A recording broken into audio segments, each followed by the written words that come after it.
ஒளியின் கிரீடத்தை எப்படி அடைவது? ஓம் சாந்தி. உலகத்தில் பாக்கியத்தின் அடையாளமாக ஆளுமை இருக்கின்றது மற்றும் ஆளுமையின் அடையாளமாக கிரீடம் இருக்கின்றது. அப்படி ஈஸ்வரிய பாக்கியத்தின் அடையாளம் ஒளி என்கின்ற கிரீடமாகும். மற்றும் இந்த கிரீடத்தின் பிராப்தியின் ஆதாரம் தூய்மை. சம்பூர்ண தூய்மை, அதாவது முழுமையான தூய்மையான ஆத்மாக்கள்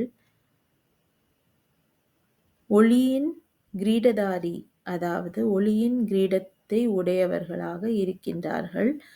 கூடவே அனைத்து பிராப்தியையும் கூட நிரப்பி உள்ளார்கள்.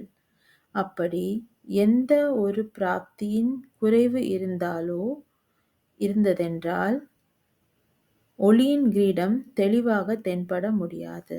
ஓம் சாந்தி.